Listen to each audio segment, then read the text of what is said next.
GeM தொலைக்காட்சி நேயர்களுக்கு வணக்கம். கர்த்தருடைய நாமத்திற்கு மகிமை உண்டாவதாக. இப்பொழுது நாம் பார்க்கவிருக்கும் தலைப்பு பார்த்தீங்கன்னா, பாடுகளை சுமந்தார். யாருடைய பாடுகளை இயேசு சுமந்தார்ன்னு இன்னைக்கு நம்ம பார்க்க போகிறோம் அப்படின்னா, உங்களுடைய பாடுகளையும், என்னுடைய பாடுகளையும், உங்க பிள்ளைங்களுடைய பாடுகளையும், நான் பெற்ற பிள்ளைகளுடைய பாடுகளையும் அவர் சுமந்துட்டார்ன்னு சொல்லி பார்க்க போகிறோம். நம்ம ஏதோ பாருங்க இயேசு கிறிஸ்து எதற்கோ வந்தார், என்னமோ பண்ணார் அப்படின்னு நினைச்சிட்டு இருக்கோம். ஆனா அதற்கான ஒரு வேத வசனத்தை இப்பொழுது நாம் வாசித்து அதை நாம் புரிந்து கொள்ள வேண்டும். ஏசாயாவின் புத்தகம் 53ஆம் அதிகாரம் 5வது வசனத்தை இப்பொழுது நாம் வாசிக்கலாம். நம்முடைய மீறுதல்களின் மித்தம் அவர் காயப்பட்டு, நம்முடைய அக்கிரங்களின் மித்தம் அவர் நொறுக்கப்பட்டார். நமக்கு சமாதானத்தை உண்டு பண்ணும் ஆக்கினை அவர் மேல் வந்தது. அவருடைய தழும்புகளால் குணமாகிறோம். நம்முடைய மீறுதல்களின் மித்தம் அவர் பாருங்க காயப்பட்டார். நம்முடைய அக்கிரங்களின் மித்தம் அவர் நொறுக்கப்பட்டார். நமக்கு சமாதானம் உண்டு பண்ணும் ஆக்கினை அவர் மேல் வந்தது. யார் மேல வந்ததுன்னா இயேசு கிறிஸ்துவின் மேல் வந்தது.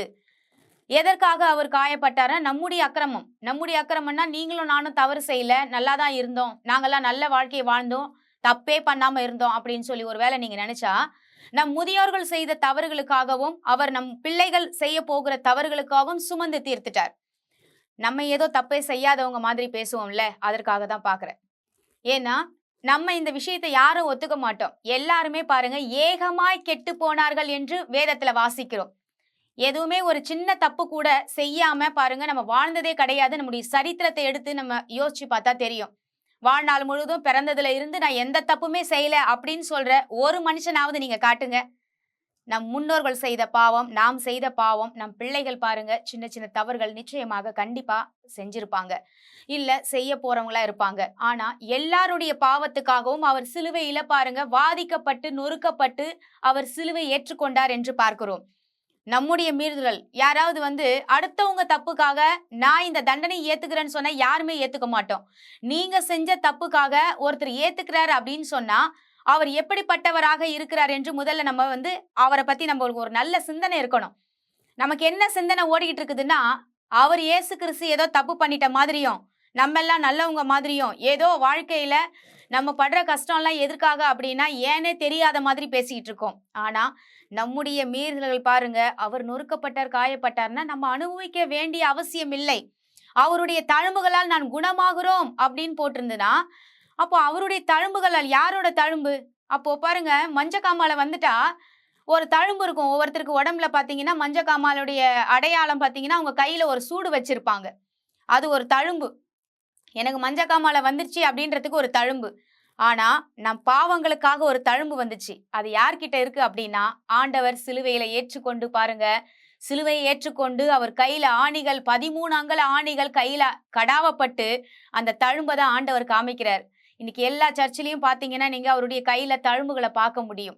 அவருடைய தழும்புகளால் நம் குணமாகணுமா? எதற்கு அடையாளமாக ஒரு தழும்பு இருக்கு நம்ம உடம்புல அடிபட்டு அந்த தழும்பு இருக்கு அப்படின்னு சொன்னா உடனே நமக்கு ஞாபகம் வர்றது அந்த ஆக்சிடென்ட் குறித்தோ இல்ல அந்த இடத்துல நடந்த சம்பவங்களை குறித்தோ நமக்கு நிஜமாக ஞாபகம் வரும். ஏன்னா அந்த தழும்புக்கு பாருங்க ஒரு ஞாபக குறியை போன்று இருக்கிறது.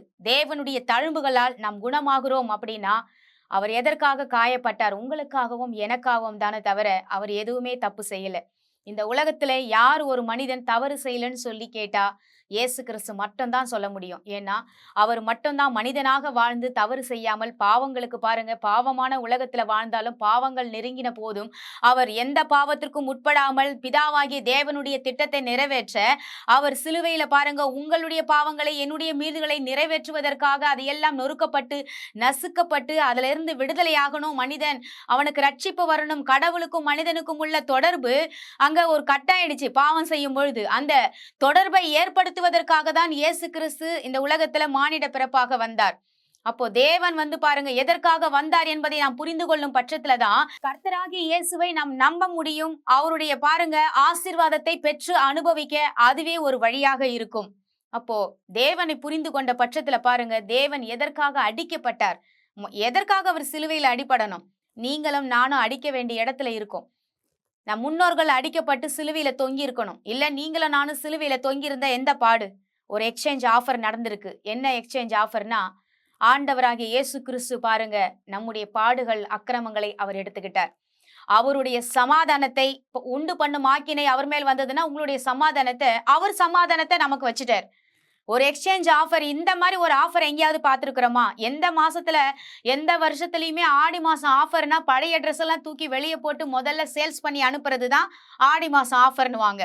ஆனா தேவனாகிய கர்த்தர் ஃப்ரெஷ்ஷா தன்னுடைய ஒரே குமாரனை பாருங்க, ஒரே பேரான குமாரன் அவர் ஃப்ரெஷ்ஷா, தேவன் எந்த பாவத்தையும் செய்யாத பூரணமான தேவன் அவர் நமக்காக கொடுத்திருக்கிறார். அப்படின்னா பாருங்க, இதை நாம் புரிந்து கொள்ள தேவன் நம் மனக்கண்களை திறக்கும்படியாக நாம் ஜெபிக்க போகிறோம்.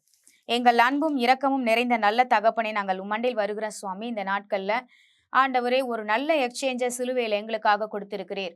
எங்களுடைய அக்கிரமங்கள், எங்களுடைய பாவங்கள், துக்கங்களை நீங்க சுமந்துட்டீங்க. எங்க தரித்திரங்கள், எங்களுடைய பலவீனங்கள் எல்லாவற்றையும் நீங்க சுமந்துக்கிட்டு உங்களுடைய ஆசீர்வாதங்கள், உங்களுடைய சத்துவம், உங்களுடைய ஆண்டவரே எல்லாவித ஆண்டவரே தகப்பனை சந்தோஷத்தையும் சிலுவையில எங்களுக்காக கொடுத்திருக்கிறீர்.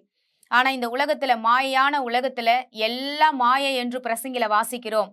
இது எல்லாம் பொய் பொய் பொய் இந்த உலகம் என்று நாம் பார்க்கிறோம். ஆண்டவரே, இந்த உலகத்துல ஒரு பொய் இருக்கிறது. நீ வாழ முடியாது, நீ இனிமே முன்னேற முடியாது, நீ பாவம் செய்துட்டேன்னு சொல்லி பிசாசு கொடுக்கிற எல்லாவித ஆண்டவரே வார்த்தைகளிலிருந்து எங்களை விடுதலையாக்கி தேவன் எங்களுக்காக எங்க அக்கிரமத்தை எல்லாம் சுமந்துட்டாரு. இனி நாங்க சுமக்க தேவையில்லை, நாங்க இனி நல்லா இருப்போம் என்று ஆண்டவரை நினைவுகளை கொண்டு வரும்படி எங்கள் மனக்கண்களை திறக்கும்படியாக நாங்கள் ஜெபிக்கிறோம். அப்படியே நீ செய்ததுக்காக உமக்கு நன்றி சொல்லி நாங்கள் ஜெபிக்கிறோம். ஜீவனுள்ள நல்ல தகப்பனே, ஆமேன். கர்த்தர் நம் அனைவரையும் ஆசீர்வதிப்பாராக. God bless you.